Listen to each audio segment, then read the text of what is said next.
എൻ്റെ കർത്താവിനെ കൊണ്ട് അസാധ്യമായിട്ടൊന്നുമില്ല. എനിക്ക് ശക്തി നൽകി തരുന്ന കർത്താവിനാൽ അസാധ്യമായിട്ടൊന്നുമില്ല.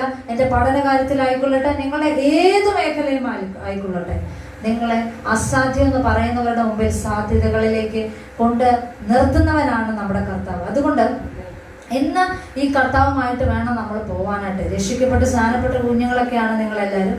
ഇതൊന്ന് ഏറ്റു പറയുക, കർത്താവേ ഞാൻ അങ്ങയുടേതാണ് എന്ന് ആർക്കൊക്കെ പറയുവാനായിട്ട് സാധിക്കും? എന്നെ ശക്തനാക്കുന്ന എൻ്റെ യേശു മുഖാന്തരം എനിക്ക് ബാക്കി പറ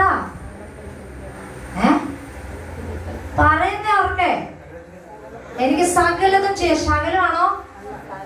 സകലതും, എന്തും നിങ്ങളെ കൊണ്ട്. നിങ്ങൾ അതുകൊണ്ട് എന്താണ് തീരുമാനിക്കേണ്ടത്? എന്ത് തീരുമാനിക്കണം? IAS ആകണമെന്ന് ആഗ്രഹമുള്ളവരാരാ? ചുമ്മാ ആഗ്രഹിക്കുന്നേ. നിങ്ങളെ കൊണ്ട് പറ്റും. നിങ്ങളെ കൊണ്ട് പറ്റത്തില്ലെന്ന് വിചാരിക്കരുത്. നമ്മളെ കൊണ്ട് പറ്റും.